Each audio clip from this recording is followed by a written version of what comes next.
골로새서 2장 1절에서 10절까지의 말씀을 우리 함께 보겠습니다. 골로새서 2장 1절에서 10절까지 말씀을 저와 여러분 한 절씩 교독하시고 10절 말씀을 합독하도록 하겠습니다. 2장 1절입니다. 내가 너희와 라오디게아에 있는 자들과 물은 내 육신의 얼굴을 보지 못한 자들을 위하여 얼마나 힘쓰는지를 너희가 알기를 원하노니, 이는 그들로 마음의 위안을 받고 사랑 안에서 연합하여 확실한 이해의 모든 풍성함과 하나님의 비밀인 그리스도를 깨닫게 하려 함이니, 그 안에는 지혜와 지식의 모든 보화가 감추어져 있느니라. 내가 이것을 말함은 아무도 교묘한 말로 너희를 속이지 못하게 하려 함이니, 이는 내가 육신으로는 떠나 있으나 심령으로는 너희와 함께 있어 너희가 질서 있게 행함과 그리스도를 믿는 너희의 믿음이 굳건한 것을 기쁘게 봄이라. 그러므로 너희가 그리스도 예수를 주로 받았으니 그 안에서 행하되 그 안에 뿌리를 박으며 세움을 받아 교훈을 받은 대로 믿음에 굳게 서서 감사함을 넘치게 하라. 누가 철학과 헛된 속임수로 너희를 사로잡을까 주의하라. 이것은 사람의 전통과 세상의 초등학문을 따름이요 그리스도를 따름이 아니니라. 그 안에는 신성의 모든 충만이 육체로 거하시고 너희도 그 안에서 충만하여졌으니 그는 모든 통치자와 권세의 머리시라. 아멘. 할렐루야. 네, 금요 심야에 오신 여러분 환영하고 축복합니다. 오늘 여러분이 하나님 앞에 드리는 기도가 여러분의 필요에 따라서 하나님께서 가장 적절하게 응답하시는 밤이 되기를 주님의 이름으로 축원합니다. 하나님께 가까이 하는 자를 하나님께서 가까이 하시겠다고 말씀하셨고, 부르짖는 자에게 하나님이 응답하시겠다고 말씀하셨습니다. 우리가 하나님 앞에 나갈 때 소극적으로 나가지 마시고 담대하게 믿음으로 나가시면 하나님께서 여러분 담대한 기도의 간구 위에 또 하나님이 가장 선한 것으로 좋은 것으로 응답하여 주실 줄로 믿습니다. 아멘. 우리 전도사님 광고를 하나 전달하겠습니다. 내일 교회에서 출발하는 차가 한 자리가 남았다고 그래요. 그래서 저는 뭐 미리 출발을 하고요. 교회 차로는 한 자리가 남았대요. 그래서 혹시 그 한 자리 같이 가실 분이 있으면 같이 가셔도 되고요. 이제 갈 때 같이 안 가시면 오실 때 이렇게 타고 오시는 게 어렵습니다. 갈 때 인원이 그대로 타고 와야 되니까 혹시 또 염두에 두시고 생각하셨으면 좋겠습니다. 세계적인 과학자 알버트 아인슈타인의 절친한 친구이자 동료 과학자였던 맥스 본이라는 사람이 있었는데, 그 사람 또한 당대에 뛰어난 과학자 중에 한 사람이었고, 당시 물리학의 큰 물리학의 발전에 이바지를 한 사람이었습니다. 이 사람이 1970년 1월에 세상을 떠나게 되는데, 임종을 맞이하기에 며칠 전에 잡지사와 인터뷰를 갖게 되었습니다. 이제 그 자리에서 기자가 동료인 아인슈타인 박사와의 오랜 우정에 대해서도 묻고, 또 여러 가지 그 사람의 인생의 여정에 대한 질문을 하다가 마지막으로 기자가 이런 질문을 했다고 합니다.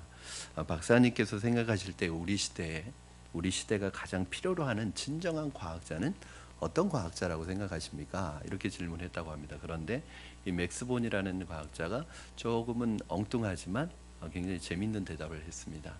우리 시대가 요구하는, 우리가 시대가 필요로 하는 진정한 과학자는 지식은 좀 모자라더라도 지혜가 많은 과학자여야 한다.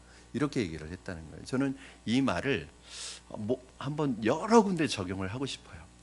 여러분, 우리 자녀들을 양육할 때 오늘 이 시대가 요구하는 진정한 시대의 인물은 어떤 사람일까? 이 지식이 많은 사람보다도 정말 지혜가 있는 사람을 오늘 이 시대가 요구하고 있어요. 신앙에도 한번 적용해 봤으면 좋겠어요. 우리 시대가 필요로 하는 진정한 신앙인은 어떤 사람이라고 여러분 생각하십니까? 이 시대가 필요로 하는 진정한 신앙인은, 크리스찬은 지식은 좀 부족해도 지혜가 깊은 사람일 것입니다. 모든 것에 적용이 됩니다. 오늘 본문 말씀 3절에 보니까 지혜와 지식이라는 단어가 둘이 같이 나오고 있어요. 한번 여러분 3절 같이 읽겠습니다. 시작. 그 안에는 지혜와 지식의 모든 보화가 감추어져 있느니라. 그 안에는, 여기 그 안에는 누굴까요? 예수 그리스도 안에는, 우리 주님 안에는 뭐가 있어요? 지혜와 지식의 모든 보화가 감추어져 있느니라. 여러분, 지식과 지혜는 여러분들도 잘 구별하실 수 있을 거예요. 지혜는 어떤 특별한 사실에 대한, 팩트에 대한 정보입니다. 그렇죠? 그럼 지혜는 뭐냐? 좀 더 넓은 개념인데, 이러한 지식을 우리의 삶에 적용할 수 있는 능력, 다른 말로 하면 판단력, 분별력, 이런 걸 이제 지혜라고 말할 수 있습니다. 바울 사도가 이 두 단어를 언급하는 데는 특별한 이유가 있습니다. 당시 골로새 교회에 있어서 사실은 지식이 많은 사람보다도 골로새 교회에 정말 필요했던 사람들은 누구였느냐면, 지식이 많을 뿐만 아니라, 지식도 물론 필요하지만 지혜가 많은 사람들이 필요했다는 것을 단적으로 보여주고 있는 것입니다. 여러분들도 제가 이 골로새서의 말씀을 초기부터 계속 강의하면서 언급했던 것처럼, 이미 서두에 언급했던 것처럼, 골로새 교회를 좀 괴롭히고 있는 이단적인 사조가 하나가 있었어요. 그게 뭐냐면, 그게 뭐죠? 영지주의라는 이단이었어요. 여러분, 성경 공부 통해서도 알 수 있듯이 이 영지주의는 뭐냐면, 말 그대로 영적 지식이 신앙생활에 가장 중요한 것이라고 보면서, 이 영적 지식은 자기들만 소유하고 있기 때문에 자기들에게 와야 한다는 말로 미혹했다는, 이 그때나 지금이나 이단들은 다 비슷비슷해요. 지금도 이단들이 이렇게 주장하는 게 뭐예요? 우리에게 이 신비한 지식이 있고 우리에게 이 특별한 말씀이 있다. 그래가지고 우리에게 와야지 이 말씀을 들을 수 있다. 이 영적인 지혜는 우리만이 가지고 있다. 이런 얘기를 해요. 여러분 중에 그럴 분은 안 계시겠지만, 푸른 나무 교회에만 영적인 지식이 있다, 이런 말하면 큰일 납니다. 저는 바로 이단의 회부가 돼가지고 이단 대책위원회에 올라갑니다. 절대 그런 말 하시면 안 돼. 마치 자기들만 이 영적 지식을 가지고 있는 것처럼 생각합니다. 그런 면에서 우리 시대에 정말 교회에 필요한 사람은, 지식이 많은 사람도 물론 필요하지만 지혜가 많은 사람이 필요합니다. 여러분, 저는 저희 아이들을 위해서 기도하는 것 중에 하나가, 하나님, 이 아이들이 정말 지식을 많이 소유한 아이들이 되기보다는, 물론 지식도 하나님께서 주셔야 됩니다. 그러나 하나님, 정말 지혜로운 아이들이 되어서 자기들이 습득한 이 지식적인 정보를 정말 지혜롭게 잘 사용하는, 적용할 수 있는 아이들이 되었으면 좋겠다고 그렇게 기도를 합니다. 저는 성도님들에게도 동일한 그런 기도의 제목을 가지고 있어요. 우리 성도님들이 그리스도에 대한 지식이 많을 뿐만 아니라, 그리스도에 대한 지식으로 사는 것이 아니라 그 지식을 지혜롭게 사용할 수 있는 우리 성도님들이 되기를 주님의 이름으로 부탁을 드립니다. 그렇다면 이 시대 우리가 참으로 구해야 될 참된 지혜, 참된 지식이 어떤 것인가? 바로 그리스도를 아는 지식이요, 그리스도를 아는 지혜입니다. 오늘 본문 말씀에서는 그리스도를 아는 지혜를 어떤 것인지 세 가지 대답을 해주고 있는데, 여러분과 오늘 이 세 가지 대답을 나누면서 이 지혜와 이 지식이 저와 여러분에게 풍성히 임해서 정말 예수 그리스도의 그 풍성함을 누리며 살아가는 인생이 되기를 주님의 이름으로 축원합니다. 왜냐하면 우리가 이미 이 풍성함이 우리에게 있는데 너무 빈약하게 살아가요. 여러분, 그리스도를 아는 지혜의 풍성함이 이미 예수 그리스도를 믿을 때 여러분 안에 부어졌는데, 여러분은 굉장히 이미 부요한 자고 풍성한 자고 누릴 수 있는 자들인데 굉장히 빈약하게 살아가요. 여러분, 한번 나 자신을 돌아보십시오. 지난 한 주간의 내 삶이 하나님 안에서 부요함을 누리셨습니까? 아니면 굉장히 빈곤하고 빈약함을 누리셨습니까? 그 이유가 뭐라고 생각하십니까? 저는 오늘 이 지혜가 여러분에게 부어지기를, 저에게 부어지기를 주님의 이름으로 축원합니다. 첫 번째는 사랑하게 하는 지혜예요. 이 지혜가 어떤 지혜냐? 그리스도를 아는 지식, 이 지혜가 어떤 지혜냐? 사랑하도록 만드는 지혜, 사랑의 지혜를 부어주시기를 바랍니다. 바울은 아마도 골로새 교회를 직접 방문한 적은 한 번도 없지만, 골로새 교회는 바울의 제자였고 영적인 아들이었던 에바브라에 의해서 개척이 된 교회입니다. 한 번도 얼굴은 본 적이 없지만 그리스도 안에서 한 형제된 마음으로 애정을 가지고 그들에게 권면하는 것이 그리스도 안에 감추어져 있는 지혜와 지식에 대해서 2장 초반부터 이야기하고 있습니다. 우리가 깨달아야 할 지혜와 지식의 초점은 한마디로 말하면 예수 그리스도입니다. 바울은 그리스도를 가리켜 하나님의 비밀이라고 얘기했어요. 그 하나님의 비밀인 그리스도를 깨닫는 것이 바로 가장 위대한 하나님의 지혜를 소유하는 거예요. 그러니까 이 그리스도가 하나님의 비밀이라는 것을 깨닫는 지혜. 그럼 이 비밀은 어떤 특정한 사람들에게 있는 게 아니에요. 여러분에게 이 비밀을 깨달을 수 있는 은혜를 이미 다 주셨습니다. 그 그리스도를 깨닫기 위해 먼저 해야 될 일이 있다고 얘기하면서 바울이 사랑 안에서 서로 연합하라고 말하고 있는데, 우리 2절 말씀 여러분 같이 한번 보시겠습니다. 여러분 읽으실 때 한번 그 말의 뉘앙스를 잘 생각하시면서 읽어보세요. 시작. 이는 그들로 마음의 위안을 받고 사랑 안에서 연합하여 확실한 이해의 모든 풍성함과 하나님의 비밀인 그리스도를 깨닫게 하려 함이니. 그리스도를 깨닫기에 앞서, 그리스도를 깨닫는 것에 앞서 뭘 말하고 있냐면 사랑 안에서 연합하는 것을 강조하고 있습니다. 왜 그럴까요? 그리스도를 아는 지식과 사랑과는 어떤 관계가 있을까요, 여러분? 사실은 이게 굉장히 긴밀한 관계가 있죠. 그리스도를 아는 지식이 복음이잖아요. 이 복음의 메시지는 기본적으로 뭘 깔고 있냐면 사랑의 메시지를 깔고 있는 거예요. 예를 들어서 여러분 전도를 할 때 이 그리스도에 대한 복음을 전할 때 기본적으로 우리의 마음속에 뭐가 깔려 있어야 되냐면, 이 복음의 메시지는 사랑의 메시지이기 때문에 사랑하는 마음을 깔고 사랑하는 마음을 가지고 전해야 되거든요. 내가 복음을 전하는데 그 복음을 전하는 대상에 대해서 사랑하는 마음이 전혀 없다. 그러면 이 복음은 아예 전해지지가 않습니다.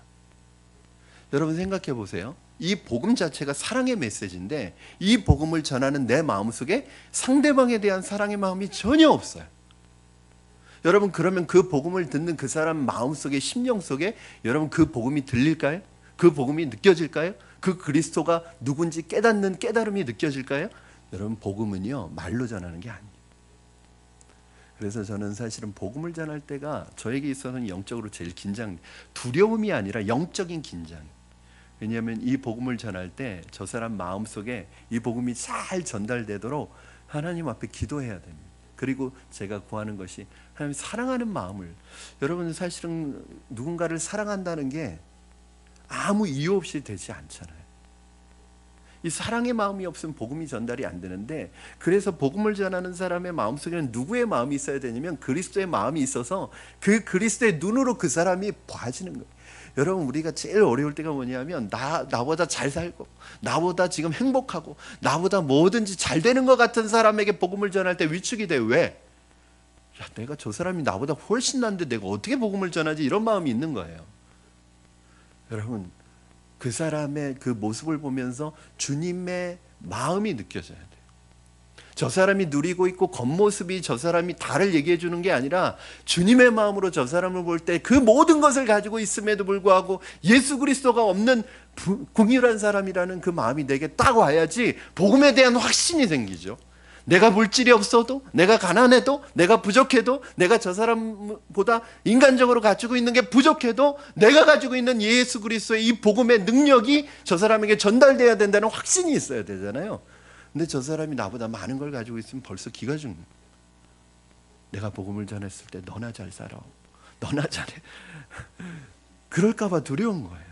그렇지 않습니다. 그래서 이 마음은요 주님의 마음 품지 않으면 안 돼요.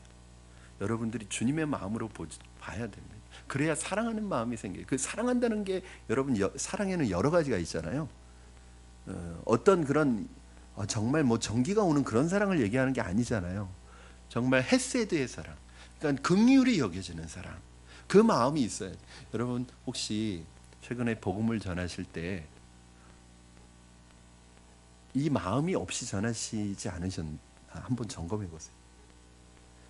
복음을 전하는데 이 사랑의 마음이 없이 전하시지 않으셨나요? 때로는 의무감으로, 때로는 습관적으로. 혹시 이 복음이 전해졌다면 그 사람이 이 복음을 듣긴 듣지만 그 복음 안에서 예수님의 사랑을 전혀 느끼지 못해요. 여러분 사실은 말 안 해도 되거든요. 굳이 말을 해야 되기 때문에 하는 것이, 제가 전에 한번 말씀드렸잖아요. 어떤 그 형이 동생을 전도하려고 그렇게 애를 쓰는데 이 동생이 너무 강박한 거예요.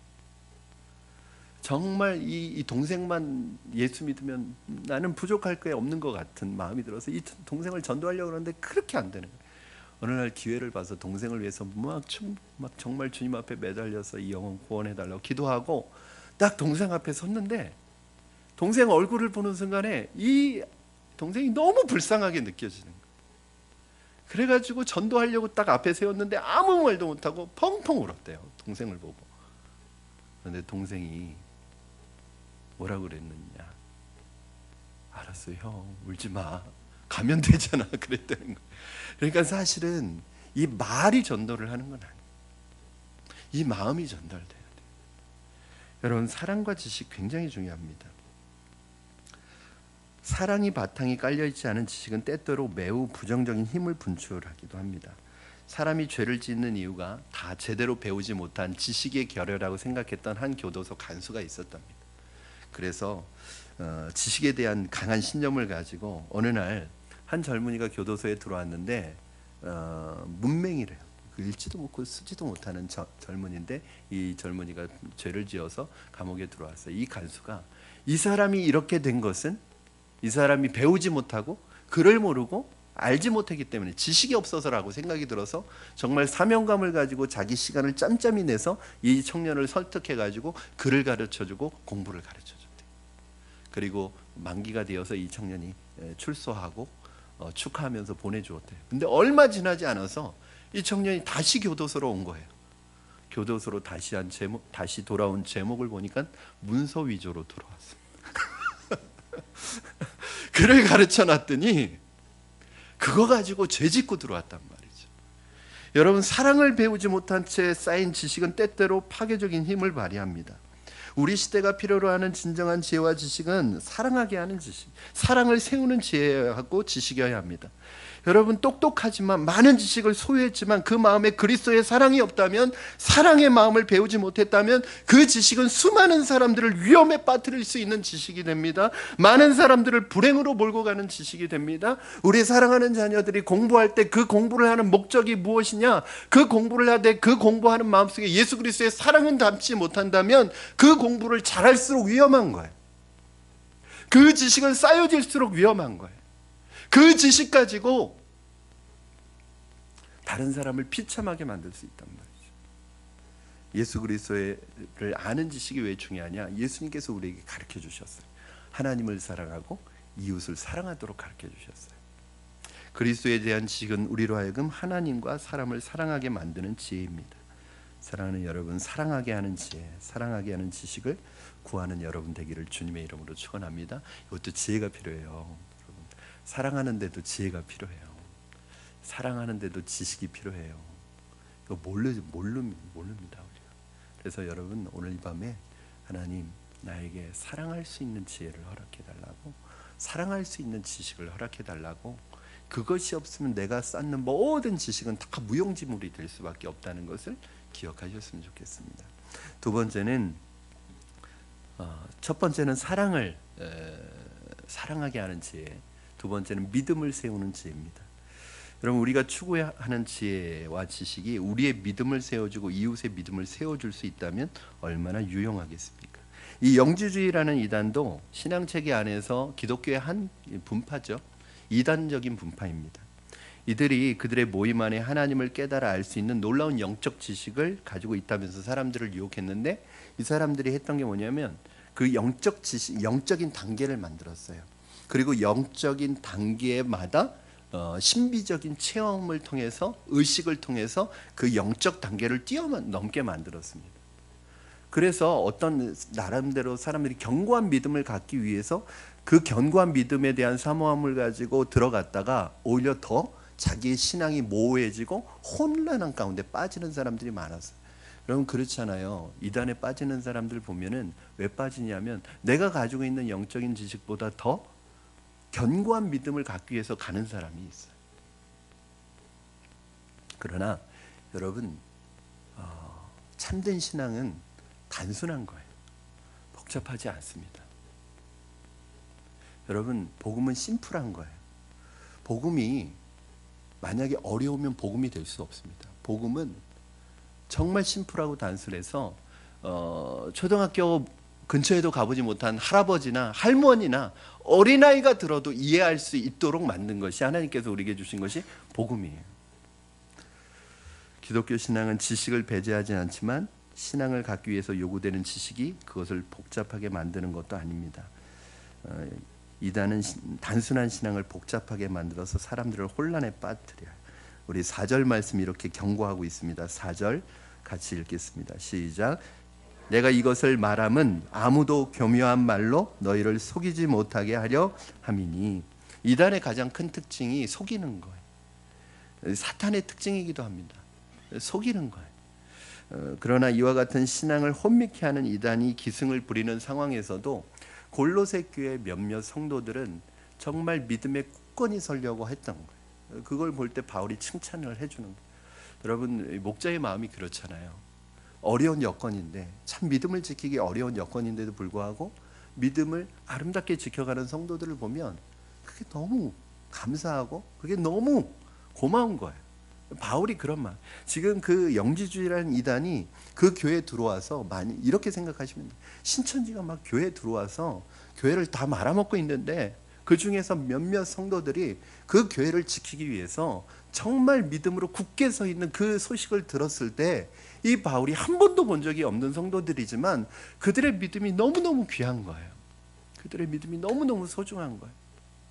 저는 여러분의 믿음이 이렇게 흔들림 없는 믿음이 되기를 주님의 이름으로 축원합니다. 여러분, 그러기 위해서는 뭐가 있어야 돼요? 그리스도의 지식과 지혜가 우리 안에 충만해야 돼요. 그냥 이렇게 바람 부르면 또 흔들리고, 이쪽에서 바람 부르면 또 흔들리고, 이쪽에서 한 대 치면 또 흔들리고, 그러면 이 믿음을 지킬 수가 없어요. 여러분, 제가 두렵게 하는 것이 아니라 여러분 우리의 삶의 영적 싸움에서 여러분들에게 날마다 영적인 공격들이 와요. 이게 참 어려운 거예요. 그러니까 영적 전쟁을 배워야 돼요. 이걸 못 배우면 날마다 쥐어 터집니다. 그냥 모르고 터져요. 그러면 사실은 우리가 예수 믿고 난 이후에 늘 우리에게 영적 전쟁이 있어요. 여러분이 믿음으로 살지 못하도록, 말씀으로 살지 못하도록, 분별력을 가지고 살지 못하도록, 하나님을 신뢰하는 믿음으로 살지 못하도록 계속 공격을 하는 거예요. 이게 왔을 때, 야, 이거 흔들리면 안 된다, 이거 영적인 싸움이다 하고 믿음으로 딱 준비하고 태세를 하고 전신갑주를 갖추고 말씀과 기도로 이겨나갈 딱 준비를 하지 않으면 그냥 무너져요. 교회 오래 다니는 거 소용없어요. 왜냐하면 어저께는 이겼는데 오늘은 질 수 있어요. 여러분, 예수님의 제자들이 어느 날 어떤 아버지가 아이를 데리고 와서 귀신 쫓아달라고, 이 질병과 귀신이 같이 든 거예요. 그래서 이 아이를 데리고 와서 제자들에게 쫓아달라고 하니까 제자들이 막 땀을 삐질삐질, 예수님의 이름으로 물러가라 이런다고 다 도망가는 게 아니에요. 막 소리를 하고 막 그랬는데도 이 귀신이 나가질 않는 거예요. 너무너무 이상한 거예요. 왜? 이 제자들이 귀신을 쫓아먹고 경험이 있는 사람들이에요. 전도대 70명의 전도대가 나가서 귀신 쫓고 막 하늘에서 귀신이 떨어지는 걸 본 사람들이에요. 그런데 지금 그 경험이 있어서 귀신아 나가라 나가라 계속 외치는데도 귀신이 안 나가요. 너 누구냐 막 이러면서 대드는 거예요. 그때 예수님이 산에서 내려오시면서 그 귀신을 쫓아내십니다. 그리고 집에 돌아왔을 때 제자들이, 예수님 너무 이상합니다. 전에는 우리가 귀신을 쫓았는데 왜 지금은 귀신을 쫓지 못했죠? 예수님이 딱 한마디 하십니다. 기도 외에는 이런 것이 나갈 이유가 없다. 이런 이유가 나갈 수 없느니라. 그러니까 너희들 지금 기도 안 하잖아. 과거에는 너희가 쫓았을 때 너희가 쫓은 게 아니라 기도의 능력으로 쫓은 거야. 근데 지금은 너희들 기도 안 하잖아. 여러분, 어제 승리했어도요 오늘 실패할 수 있어요. 왜? 영적인 싸움은 휴업이 없어요. 휴일이 없어요. 여러분, 이 마귀는요 빨간 날 안 쉬어요. 동의하시죠, 임 집사님? 아니, 우리 임 집사님이 이 추석 연휴 기간에 새벽 예배가 없어서 너무 힘드셨대요. 맞아요. 마귀는요 추석 연휴도 없어요. 날마다 우리를 넘어뜨리려고 해요. 여러분, 그때 여러분 믿음으로 이기시기를 바랍니다. 기도로 이겨내시기를 바랍니다. 흔들리지 마세요.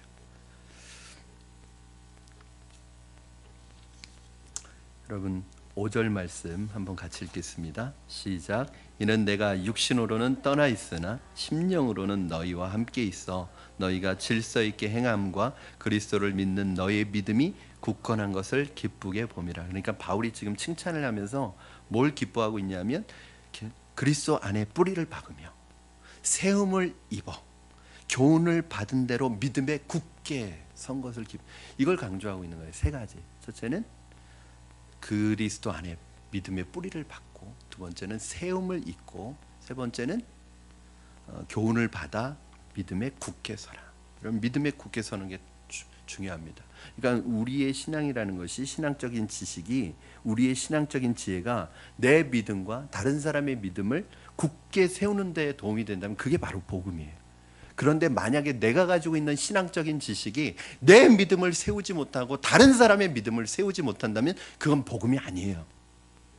여러분의 신앙적인 지식이 여러분 자신의 믿음을 세우고 다른 사람의 믿음을 세워주는 데 사용이 됩니까? 아니면 내가 가지고 있는 신앙적인 지식이 내 믿음도 쓰러뜨리고 다른 사람의 믿음도 쓰러뜨리는 데 사용이 되고 있습니다. 그건 복음 아니에요.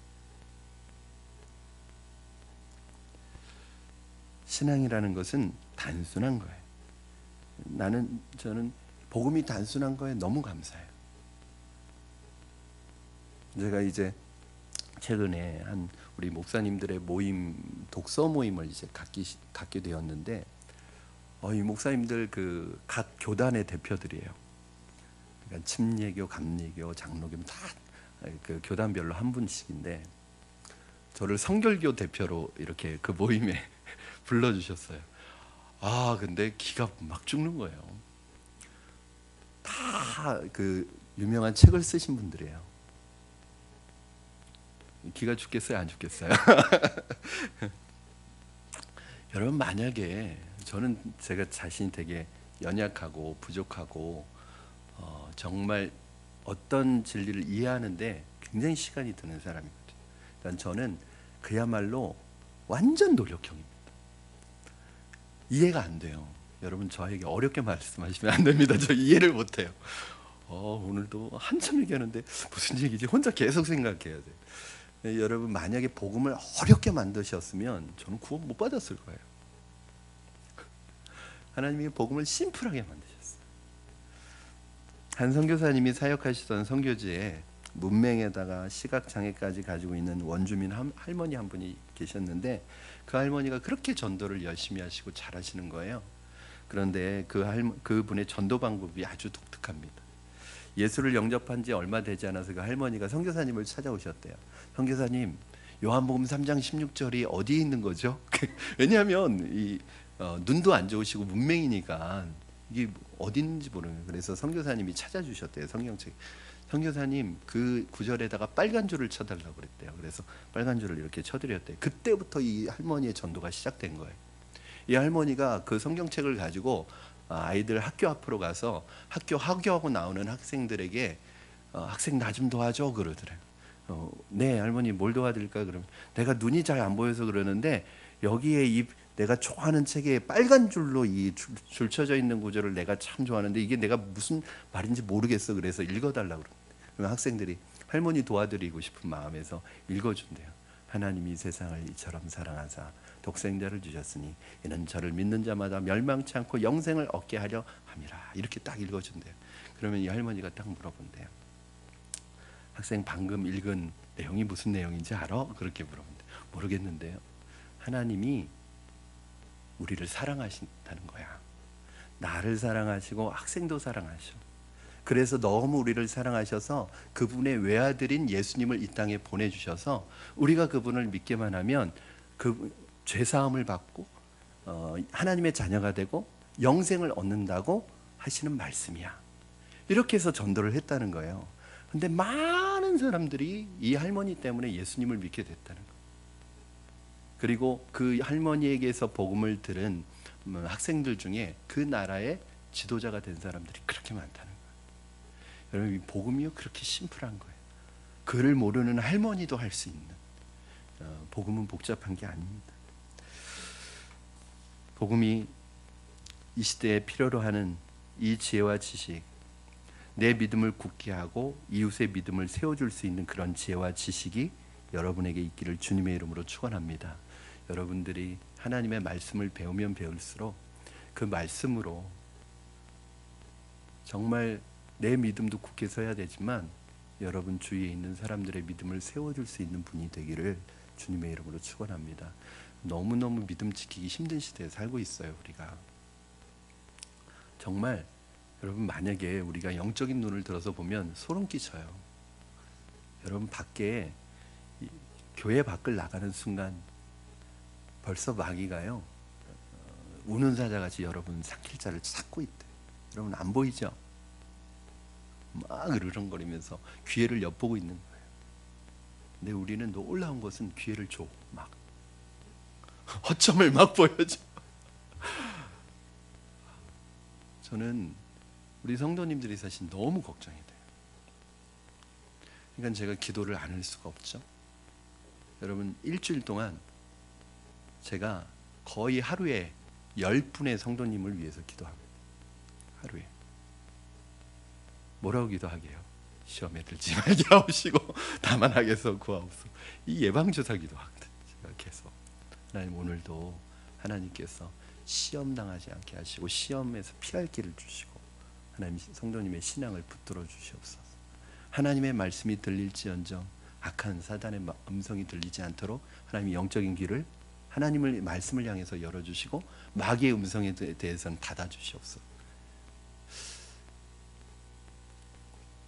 오늘 여러분의 믿음이 말씀으로 세워지기를 주님의 이름으로 축원합니다. 여러분, 우리 자녀들을 세울 수 있는 것도 말씀 외에는 없어요.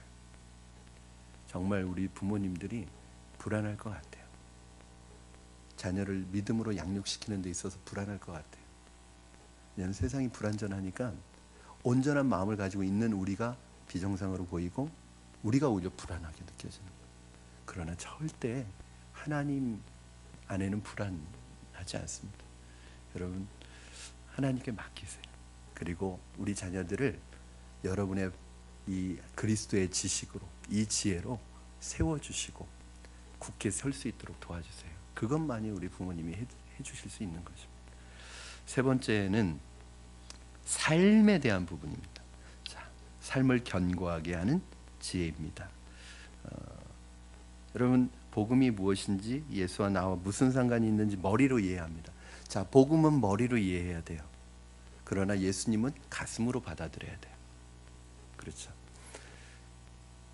그리스도를 영접할 때는 머리가 아니라 마음으로 영접해야 합니다. 깨닫는 것은 머리로 하지만 모셔드리는 것은 마음으로 해야 돼요. 그리고 그리스도를 주로 모신 사람은 온몸으로 행해야 돼요. 제가 오늘 제가 그렇게 글을 한번 써봤어요. 지식이 신앙으로, 지식이 신앙이 되고 신앙이 삶이 되고, 이렇게 한번 써봤어요. 여러분, 우리가 알고 있는 그 지식이 우리의 믿음을 세워줘야 돼요. 신앙이 돼야 돼요. 머리로 깨달은 부분을, 복음을 머리로 깨닫지만 예수님을 마음으로 받아들여야 돼요. 마음으로 믿어 의에 이르고 입으로 신하여 구원에 이른다고 했어요. 마음으로 받아들여야 돼요. 이게 신앙이에요. 그런데 여기에 머물러서는 안 돼요. 어떻게 해야 돼요? 신앙이 뭐가 돼야 돼요? 삶이 돼야 돼요. 오늘 바울이 그걸 강조하고 있습니다. 6절 말씀 여러분 같이 읽겠습니다. 시작. 그러므로 너희가 그리스도 예수를 주로 받았으니 그 안에서 행하되. 예수 믿는 자들은 예수님을 손님이 아니라 뭐로 받았어요? 주인으로 받아들였기 때문에 여러분의 삶에서 그 주님이 주인의 역할을 하고 있느냐? 여러분, 과연 주님이 되고 계십니까? 여러분 안에서? 그분이 삶의 주인이시라는 말은 곧 그 모든 삶의 영역을 그분께서 다스리신다는 말입니다. 그분을 주님으로 받아들였다면 이제 그분 안에서 행하되, 날마다 행해야 되고 계속해서 행해야 돼. 그리스도 예수를 주인으로 모시고 삶의 모든 영역에서 그분의 다스림을 받는 삶의 모습을 바울은 이렇게 묘사하고 있습니다. 7절 말씀 우리 다시 한번 읽어보겠습니다. 시작. 그 안에 뿌리를 박으며 세움을 받아 교훈을 받은 대로 믿음에 굳게 서서 감사함을 넘치게 하라. 여러분, 뿌리 깊은 나무를 연상해 보십시오. 땅속 깊은 곳에 뿌리를 내리고 수분과 영양분을 공급받으며 시절을 쫓아 열매를 맺으며 사시사철 푸르른 그 뿌리 깊은 나무를 생각해 보세요. 예수님을 인생의 주인으로 모신 사람은 그렇게 믿음의 뿌리를 내려서 믿음의 사시사철, 사계절을 경험해도 흔들리지 않고 삶의 열매를 맺는 사람들이에요. 그 열매가 뭐라고요? 뿌리를 받고 세움을 입어서 결국은 그 열매가 뭘로 나타나야 돼요? 여러분 7절 말씀 마지막 부분에 보세요. 뭘로 나타나야 돼요? 감사함을 넘치게 하라. 여러분, 결국은 우리의 삶이 변화가 일어나는데 그 첫 번째, 삶이 변하는 사람이 첫 번째, 감사가 넘쳐요. 감사는 그리스도를 주님으로 모신 인생, 즉 성령 충만한 인생이 보이는 특징입니다. 내가 과연 성령 충만한 삶을 살고 있는가? 그리스도가 내 인격의, 내 인생의 주인 되시는 삶을 살고 있는가를 나타낼 수 있는 간단한 객관적인 증거가 뭐냐? 여러분에게 감사가 있느냐는 거예요. 최근 내 삶에 감사가 얼마나 넘치셨습니까? 하는 것을, 여러분, 환경이 어떠하든지 간에 주님의 은혜를 고백할 수 있는 사람은 성령 충만한 사람입니다. 그렇지 않고 쏟아져 나오는 말마다 불만투성이라면 그 사람은 그리스도와의 관계를 다시 한번 정립해야 합니다. 간단해요. 심플해요. 내 삶에 요즘에 감사가 없다. 성령 충만 잃어버리시는 거예요. 성령, 내 삶에 감사가 넘친다. 뭐 좋은 일이 많아서가 아니라, 환경이 좋아서가 아니라, 환경과 상관없이 내 마음속에 기쁨이 있다. 그럼 성령 충만하신 거예요.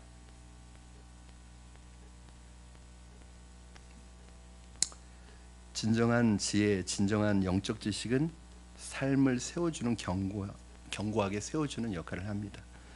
이단이 유포하는 지식은 삶의 기반을 밑바닥부터 흔들어 놓습니다. 그들은 놀라운 영적 지식을 소유한 것 같이 사람들을 현혹하지만 막상 그 안으로 들어가면 남는 것은 흔들리는 가정생활과 흔들리는 직장생활밖에 없습니다.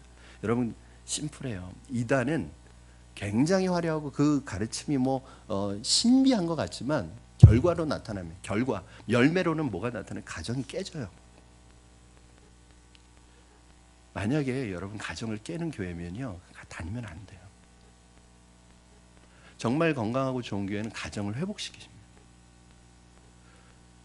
이 교회가 어떤 교회냐? 가정이 깨지는 교회는 좋은 교회 아니에요. 이단들의 특징이 뭐냐면 이단들은 가정을 깨요. 왜냐하면 가정으로 하나가 돼 있으면 이단의 사상이 들어갈 수가 없어요. 여러분, 건강한 복음은 가정을 회복시키고 하나가 되도록 만들어요. 여러분, 건강한 복음은 가정을 회복시키고 나의 직장을 회복시키고 공동체를 회복시키는 거예요. 바른 영적 지혜를 가진 그리스도인들은 이 성경적인 가치관 아래서 어떻게 하면 공동체를 세울까? 어떻게 하면 내가 직장 안에서, 내가 있는 가정 안에서 유익을 끼칠까? 어떻게 하면 내가 세우는 역할을 할까? 그 고민을 한다. 참된 신앙은 삶을 흔들어 놓는 것이 아니라 온전하게 세워줍니다. 그런데도 적지 않은 사람들이 이단에 빠지는 이유는 무엇이냐? 전혀 새로운 진리처럼 느껴지기 때문입니다. 그러나 그렇게 얘기하잖아요. 여기에 새로운 게 있다. 여러분, 그러나 해 아래 새 것이 없습니다. 여러분, 거짓말입니다.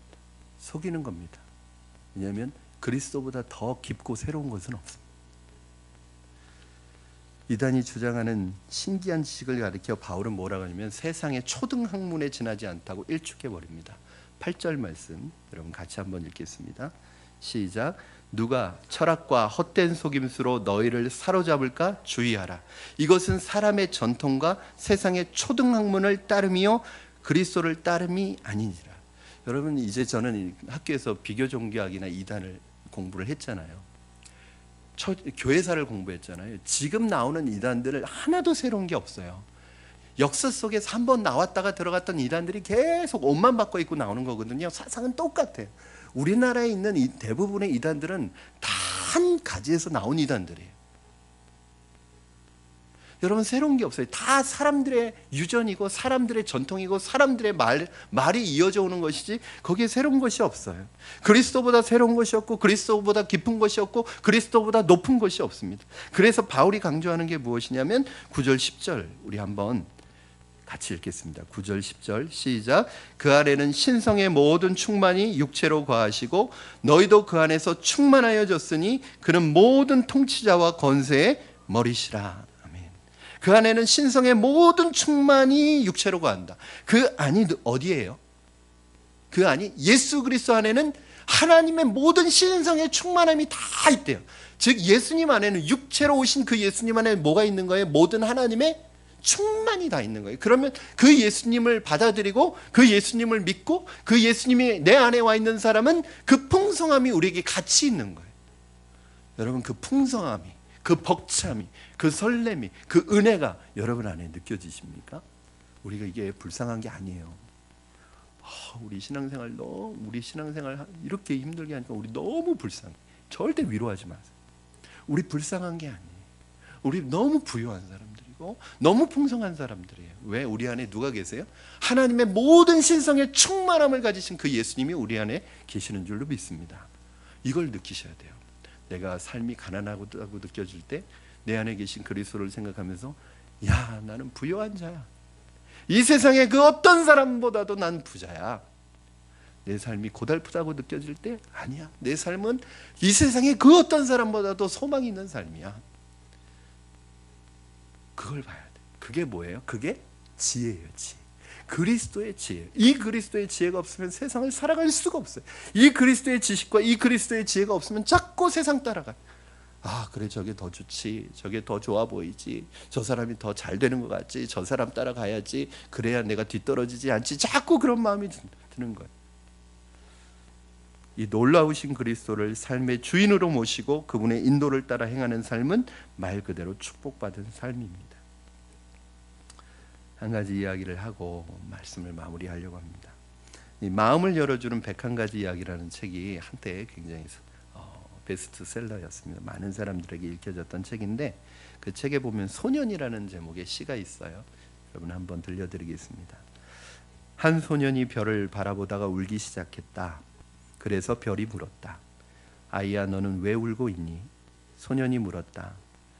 당신이 너무 먼 곳에 있어서 당신을 만질 수 없잖아요. 별이 말했다. 아이야, 나는 내 가슴 속에 있어.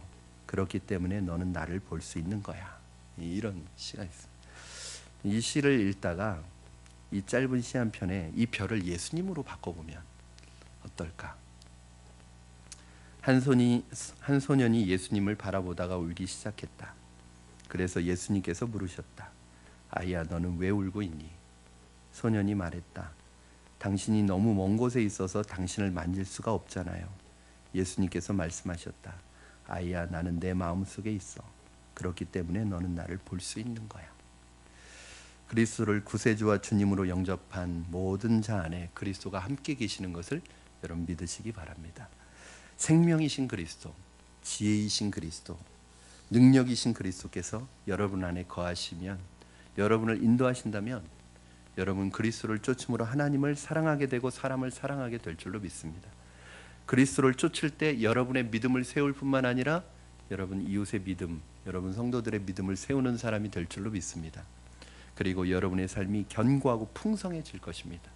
오늘 이 예수 그리스도의 지혜와 풍성함이, 저는 이 골로새서가 어떻게 보면 너무 어렵지만 한번 여러분 그래서 상상력을 동원해서 한번 이 성경을 읽어보세요. 이 우주 공간을 채워도 채워지지 않는 이 하나님의 풍성함, 이 우주 공간으로도 채울 수 없는 하나님의 그 풍성함이 이 작은 내 마음속에, 이 작은 내 가슴 속에 지금 풍성하게 들어와 있다면 저는 우리가 이 터질 것 같은 이 감격과 기쁨이 우리 안에 늘 있을 것 같아요. 여러분 안에 있는 복음의 은혜는 쫄쫄쫄쫄 흐르는 시냇물이 아닙니다.